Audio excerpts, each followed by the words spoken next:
तो आज के वीडियो में हम लोग बात करने वाले हैं क्लास 12 के चैप्टर नंबर 6 का।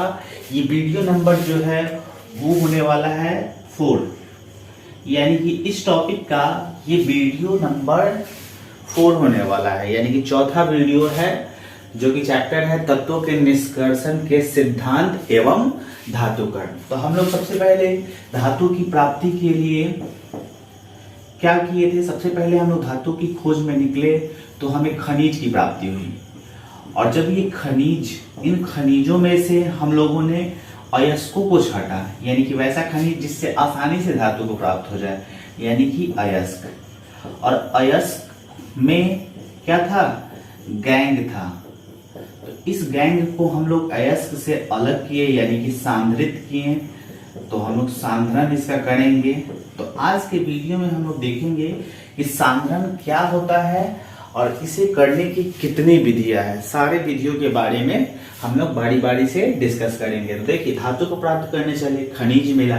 खनिज में अच्छा खनिज जो है, उस अच्छे खनिज को अयस्क बोलते हैं। इस अयस्क में जो अशुद्धियां, कंकड़ पत्थर मिट्टी के रूप में रहती है, उसे गैंग कहते हैं।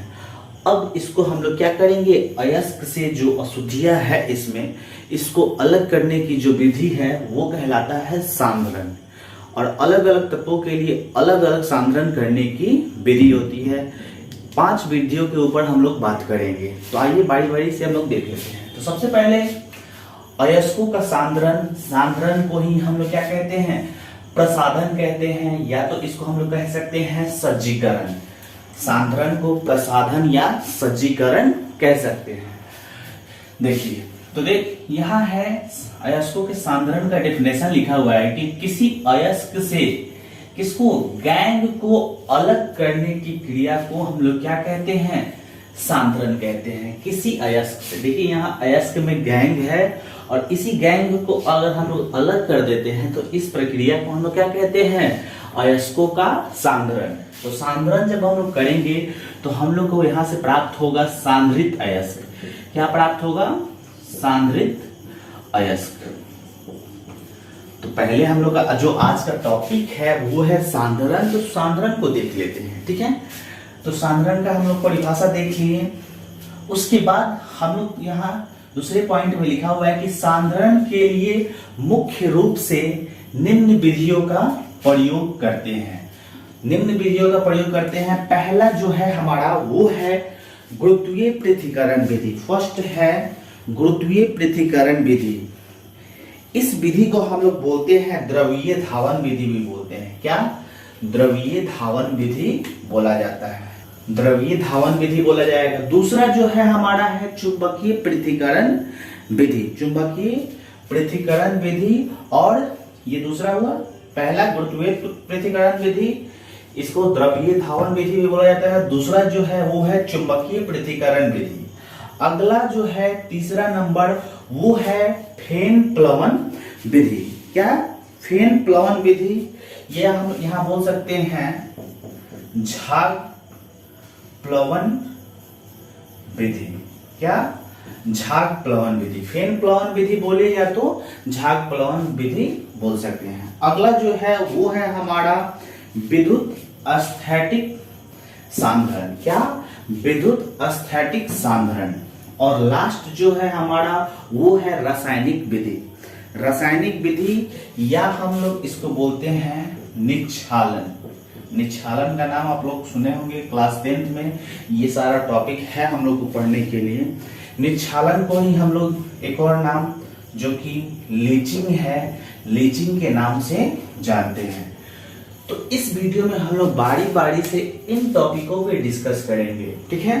बारी बारी से हम लोग इस टॉपिक को देखेंगे। क्या है गुरुत्वीय पृथक्करण विधि और कैसे करते हैं? क्या है चुंबकीय पृथक्करण विधि और इसको करने का क्या तरीका है? इन सारे पॉइंटों पे हम लोग क्या करेंगे? इस वीडियो में डिस्कस करेंगे। तो आइए हम लोग वीडियो को स्टार्ट करते हैं। यानी कि जो पहला पॉइंट है गुरुत्वीय पृथक्करण विधि, इसको देख लेते हैं। अब अयस्कों को सांद्रित करने की पहली विधि को हम लोग देख लेते हैं। अयस्कों को जो सांद्रित करने की पहली विधि है गुरुत्वीय पृथक्करण विधि, जिसका फिगर आपको यहाँ दिखाई दे रहा हो। तो गौर से आप लोग इस फिगर को देख लीजिए। अगर वीडियो को पॉज कर सकते हैं तो कर लीजिएगा। ये फिगर आपको क्लास 10th में मिला होगा, चैप्टर जो है आपका धातु और अधातु, उसमें ये फिगर दिया हुआ है, ठीक है। तो इसमें करते क्या है, गुरुत्वीय पृथक्करण विधि। तो सबसे पहले तो लिखा हुआ है कि यह विधि, अगर आपको स्पष्ट अगर दिखाई न दे तो मेरे साथ लिख भी सकते हैं, यह विधि वैसे अयस्कों के लिए प्रयुक्त होता है। सबसे पहले मैंने इसी पॉइंट को लिखा है कि यह विधि किस प्रकार के अयस्कों के लिए होता है। तो देखिए आप जवाब दे सकते हैं, जिसमें अयस्क के कण उनमें उपस्थित अपद्रव्यों, यानी कि जो अशुद्धि अयस्क में उपस्थित है उससे क्या हो, अयस्क भारी हो, यानी कि अयस्क का वजन क्या हो, भारी हो, और अशुद्धि का वजन क्या हो, हल्का हो। तो इस विधि द्वारा हम लोग क्या करेंगे, वैसे अयस्क को पृथक कर सकते हैं। तो ध्यान पे रखिएगा किस प्रकार के अयस्क को, तो अयस्क का वजन क्या होना चाहिए, भारी होना चाहिए, और जो अशुद्धि है उसका वजन क्या होना चाहिए, हल्का होना चाहिए। आप लोग अक्सर इस विधि का प्रयोग हमेशा घर में करते हैं। अगर आप घर में अगर लड़की होगी तो आप लोग चावल जरूर धोए होंगे, जिसको हम लोग कहते हैं पसाना। हाथ से जब चावल को बनाने से पहले उसको धोया जाता है 2-3 पानी से, तो क्या किया जाता है, वहाँ हाथ लगा दिया जाता है, हाथ। और जो हल्का जो कण होता है, कचरा होता है, वो क्या होता है, नीचे से या ऊपर से पार कर जाता है, और जो भारी कण होता है, भारी जो चावल है, वो हाथ से रुक जाता है। तो उसी को हम लोग प्रयोग किए हैं। देखिए यहाँ पे, यहाँ एक हमने लकड़ी का, इसको हमने नाम दे दिया टेबल, ले लिया, ठीक है। और ये इस पे बीच बीच में मेड बना हुआ है, यानी कि एक रुकावट जैसा है, ठीक है। और यहाँ पे हम लोगों ने क्या किया, जो अयस्क था, जो अशुद्ध अयस्क था, उसको हॉप में लेकर पानी के साथ मिलाकर यहाँ से गिराना स्टार्ट किए। तो क्या होता है, जो सांद्रित अयस्क होता है इसका वजन तो भारी होगा, वजन भारी होने के कारण ये क्या हो रहा है, यहाँ जो ये गुटके का जो जड़ी है वहां पे तली में जाके ये बैठ जा रहा है। देखिए आप लोग को दिखाई दे रहा होगा, ये बैठ जा रहा है। और जो अयस्क में उपस्थित अशुद्धियां है वो यहाँ पे नहीं बैठ रहा है, और ये पानी के द्वारा होता हुआ नीचे गिर जा रहा है। और नीचे क्या है, कीचड़ युक्त जल लिखा हुआ है, यहाँ पे आप लोग देख सकते हैं, कीचड़ युक्त जल। ये क्या है, मेड। ये जो आपको दिख रहा है ये क्या है, मेड। ये सांद्रित अयस्क है जो कि छन गया है। और यहाँ पे ये क्या है, ये पूरा कंपन करता हुआ टेबल। तो आप लोग फिगर कुछ ऐसे बना सकते हैं। अब आप लोग फिगर को बना लिए हैं, तो फिगर को बनाने के बाद हमने इसको देखते हुए भाषा लिखा है। क्या लिखा है, देखिए यहाँ पे, अयस्क के चूर्ण को, किसके चूर्ण को, अयस्क के चूर्ण को जल के साथ क्या करते हैं, जल के साथ मिलाकर उसे कई मेढ़ों से युक्त एक कंपन करने वाले टेबल से होकर प्रवाहित करते हैं। देखिए यहाँ पे जल के साथ मिलाकर यहाँ क्या कर रहे हैं, नीचे की तरफ गिरा रहे हैं, प्रवाहित करते हैं। ऐसा करने से क्या होता है, ऐसा करने से जो अयस्क के भारी कण है वो क्या होता है, मेढ़ों के बीच में फंस जाता है। यहाँ लिखा हुआ है कि मेढ़ों द्वारा रोक लिया जाता है। क्यों, तो जो अयस्क के भारी कण है वो नीचे बैठ जाते हैं, और जो हल्के कण है वो ऊपर से गुजर जाते हैं। तो मेढ़ों द्वारा रोक लिया जाता है, जबकि जो कीचड़ युक्त जल है वो मेढ़ों के द्वारा क्या होता है, मेढ़ों के ऊपर से होकर निकल जाता है। निकल गया तो ये तो नीचे गिर जाएगा, लेकिन जो भारी अयस्क है वो मेढ़ों के बीच में फंस जाएगा। देखिए आप लोग यहाँ काला कलर से जो बनाया हुआ है वो मेढ़ों के बीच में यहाँ क्या हो रहा है, आके तली में बैठ जा रहा है, ठीक है।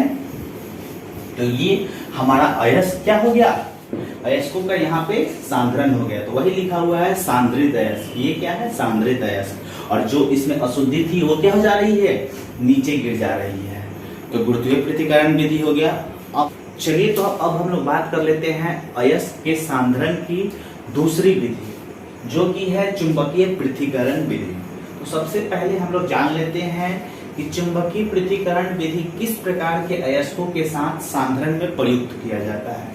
देखिए यहाँ लिखा हुआ है कि इस विधि का प्रयोग ऐसे अयस्कों के सांद्रण में किया जाता है जिसमें अयस्क क्या हो, चुंबकीय पदार्थ हो, ठीक है। यानी कहने का मतलब क्या कि जो दो चीजों का मिश्रण है, यहाँ मैं लिख रहा हूं, मान लीजिए m है और x है, m अयस्क है और x अशुद्धि है। इसमें अब हम लोग इस विधि में, चुंबकीय प्रतिकरण विधि में, या तो m चुंबक की ओर आकर्षित होने वाला होना चाहिए या तो x होना चाहिए।